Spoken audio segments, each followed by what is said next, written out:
contenu du livre répond à une triple préoccupation, si on veut.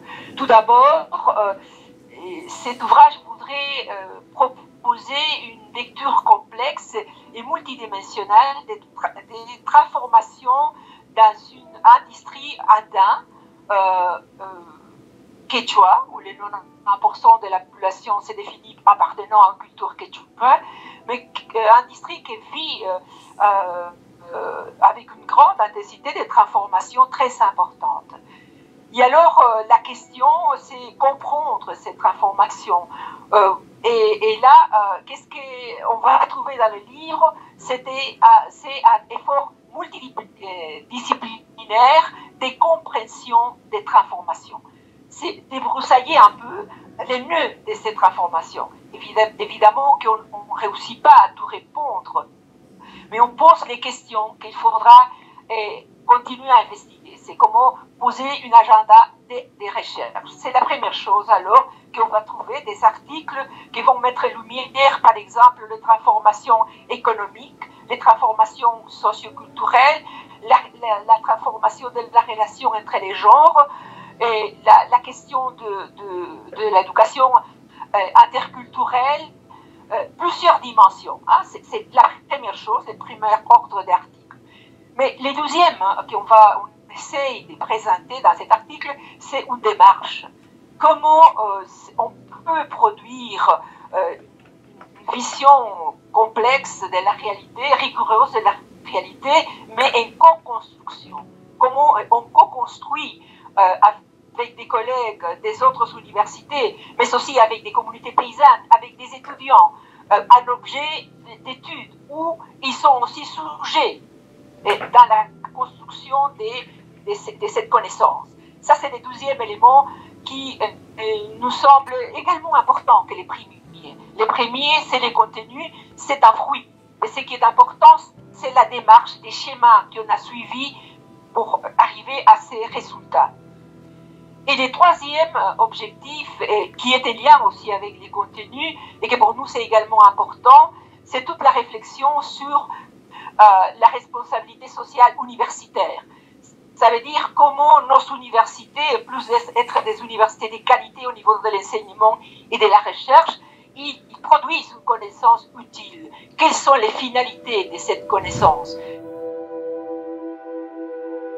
Cette industrie qui est située, et on peut le voir dans la carte, c'est situé dans les cœurs même des Andes à Cusco. Et cette industrie qui est située entre 3000 et 6000 mètres d'altitude, où les communautés paysannes et la famille sont deux institutions très très importantes. Et l'identité quechua est très forte. Mais en même temps, il y a des transformations de tout ordre. Et des transformations économiques, par exemple, un processus de diversification des activités productives. Avant, c'était une économie principalement agricole, mais aujourd'hui, il y a toutes les activités pécuaires, mais il y a aussi les commerces. Et tout cela est lié aussi à un autre élément qui a à voir avec les processus de globalisation. C'est que jusqu'à il y a pas longtemps, avant l'année 2010, pour aller de la capitale départementale jusqu'à Okongate, il fallait 8 heures. 8 heures et beaucoup de courage, parce que les routes étaient dans un état catastrophique. Mais l'année 2010, il y a eu la construction de la route interocéanique qui va lier le Pérou avec le Brésil, cette partie-là. Aujourd'hui, pour être Okongate et Cusco, il y a seulement entre 2 et 3 heures de différence. Alors, des distances, pardon. Ça veut dire qu'il y a une grande déconnectivité. Et c'est un problème qui n'est pas propre à Okongate. Toutes les villes latino-américaines vivent d'une autre manière la ruralité. La relation ville-campagne, c'est assez fait beaucoup plus étroite. Alors il y a ces changements économiques qui vont introduire une économie de marché forte et une diversification productive. Il va avoir aussi une augmentation de la mobilité, de la migration, facilitée justement pour les nouvelles routes, les nouvelles formes de communication, mais il y a aussi une augmentation importante du niveau éducatif.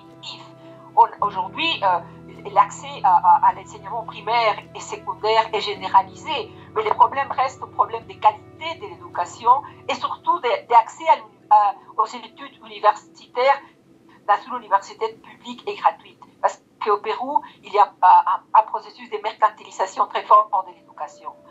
Et alors, il y a aussi des changements écologiques, les changements climatiques n'est pas ignoré là-bas, il y a des problèmes liés aussi à cela. Il y a des changements politiques, il y a un processus de décentralisation qui a donné de l'argent aux municipalités, et les municipalités aujourd'hui au Congate sont dirigées par des paysans qui sont beaucoup plus près de la réalité quotidienne.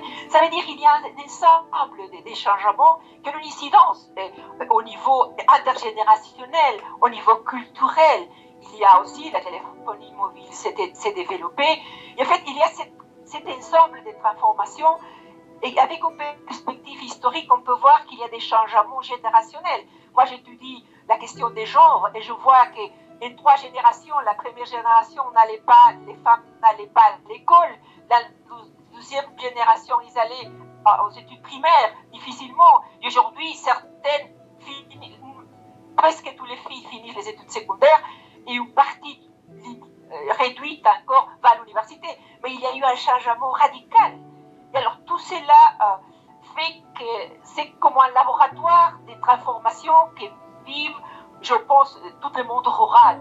Et c'est ça qui nous a motivés à approfondir cette réalité. L'université a plusieurs rôles, mais je pense qu'il est un rôle, c'est, je pense, former des bons étudiants et donner une formation justement interdisciplinaire et critique qui permettent de comprendre les processus de transformation. Mais deuxièmement, je pense que l'université aussi doit prendre en considération cette transformation pour modifier, actualiser ses enseignements, sa recherche et son questionnement de ses finalités en tant qu'institution. Je pense que le mouvement est double.